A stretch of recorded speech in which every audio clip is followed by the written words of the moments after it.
I graduated from university with a degree in economics, and I joined the civil service fast stream. I did 6 years in the Ministry of Defence, which was hugely enjoyable, good foundation for my career. But I then, after 6 years, left the civil service to do an MBA, following which I worked for Deloitte Consulting for 4 years, after which I joined Transport for London, working for Peter Hendy, actually, when he was Managing Director of Surface Transport in TFL. I joined TFL thinking I'd do a couple of years with TFL, and I ended up staying for 17 years, working mainly on the rail side, mainly on the capital programme, so working on some of the big London Underground projects, and I guess most notably heavily involved in Crossrail throughout most of my 17 years in TFL. I left TFL at the end of 2019. I had a brief stint with Transport for the North in 2020 before applying for this role in the Department for Transport, which I was delighted to be appointed into at the back end of last year, at the back end of 2020, and so joined the DFT at the beginning of this year, beginning of 2021, as Director General for Rail Infrastructure. I think I've been quite lucky at always sort of finding the right next move for me, and I think sometimes I look back and think sometimes it's better to make a move, and if it doesn't work out, it's not the end of the world. You move on to the next thing. But my kind of philosophy, to the extent that I've had one, has been to always be willing to give something a try, rather than sort of, if you like, playing safe and staying where I am. Leaving TFL was a really big deal for me. I've really, had a brilliant 17 years with TFL, but I just felt that it was time for me to move on and try something else. And I found the transition out of TFL, having been there for 17 years, really challenging. I'm sure there's lots of folk in Network Rail who've been, with Network Rail for a long time, and it's quite difficult to move on. But for me, it felt like the right thing to do. I just knew I was ready for a fresh challenge.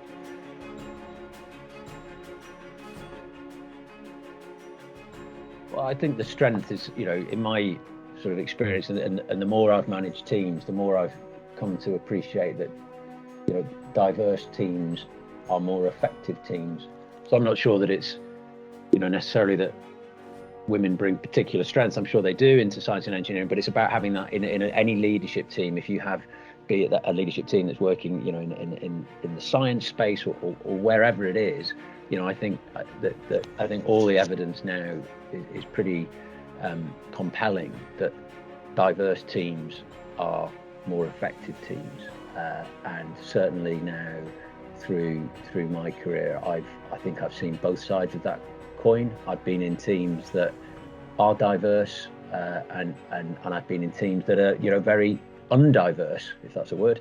And I definitely know from my own experience that diverse teams are more effective. You get different perspectives, you get different behaviours, different approaches, less groupthink, more challenge, and so I just think having more women in leadership roles in science and engineering means that we will have more diverse teams, and we will get better decision making and better leadership of our big projects.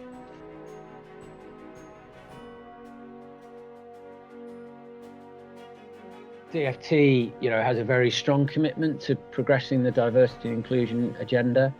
I think the culture is very inclusive within the department. I think it was, and I'm used to working in organisations that have that culture. Transport for London was a very diverse organisation, and had a very strong commitment to progressing diversity and inclusion. TFL reflected the city that it served, and the department likewise needs to ensure that it reflects the country that it serves.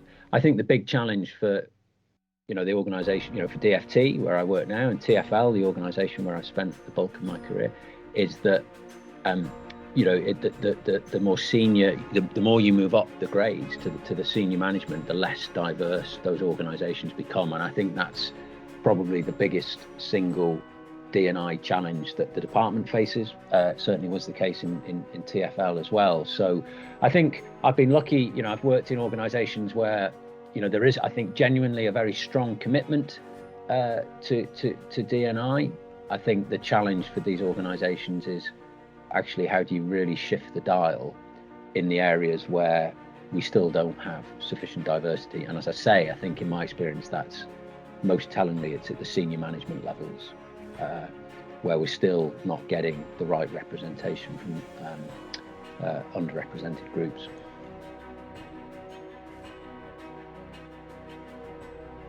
That shifting the dial at senior management levels means you've got to grow the pipeline. You've got to get the right representation throughout all the layers within an organization, so that over time your senior management cadre reflects the diversity that you have at lower management grades. So I think there's an element of building the pipeline, making sure the way that you get diversity at the senior management grades is to make sure that you have a really diverse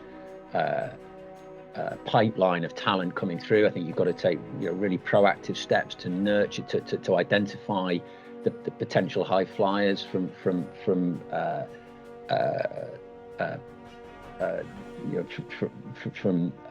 different backgrounds, and take proactive steps to grow that talent into the senior management grade. So I think there's just a kind of it takes a long time. I think the more uncomfortable answer to that is that I think we have to ask ourselves, is there still a significant, despite all the kind of positive steps that have been made, is there still a legacy of unconscious bias that plays through, which is making it difficult for people to make that breakthrough, people from diverse backgrounds to make that breakthrough into the senior management grades?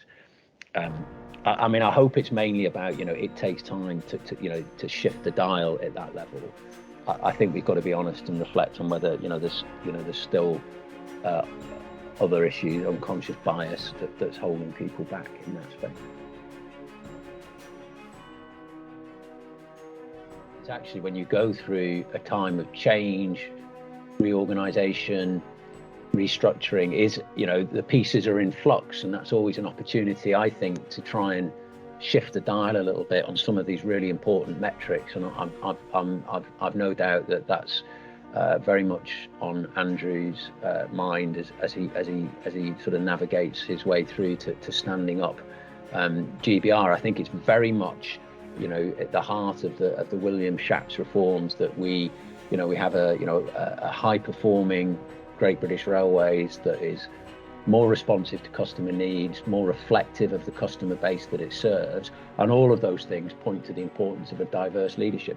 As we talked about at the start of this interview, diverse leadership teams are more effective. So if we want GBR to be effective and we want it to be responsive to the public that it serves, then it needs to look like the public that it serves. It needs to be and it needs to be diverse in its leadership, and I've no doubt that that would be very much front and centre of Andrew's planning.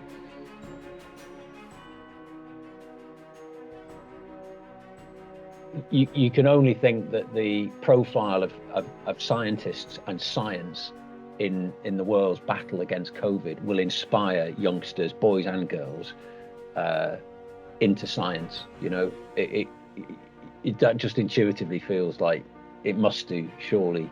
The profile of our scientists, and both in government, when you think of Chris Whitty and Sage and all these figures with whom we've become very familiar over the last year and a half, and the vaccines and the work of the big pharmaceutical companies, all of that you think must in some way inspire kids to pursue science, and if it's inspiring boys, great, but let's hope it's inspiring girls in equal number.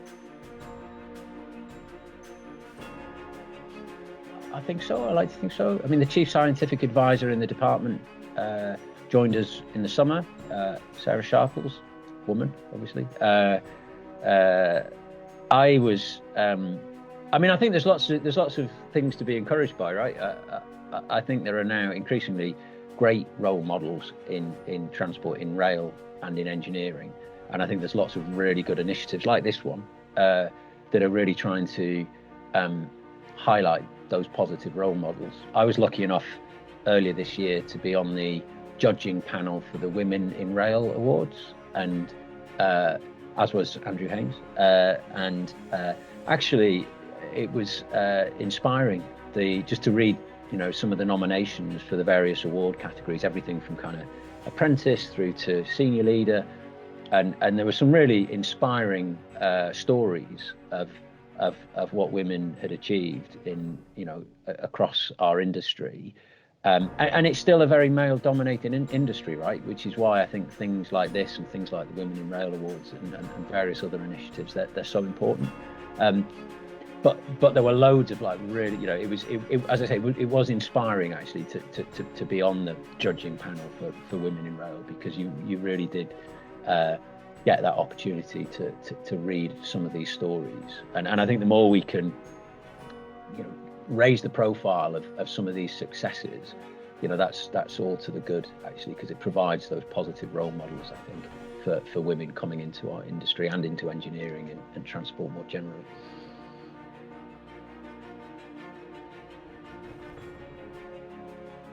My main focus at the moment is to make sure that the department's rail infrastructure group that I was brought in to set up and lead at the start of this year, that actually now we kind of we're starting to get ourselves organised to take forward the outcome and the spending review in the IRP, the Integrated Rail Plan. I really want to use this as an opportunity to try and bring more diversity into my leadership team. So it's quite a parochial thing, but that's really what I'm focused on at the moment. So yeah, watch this space.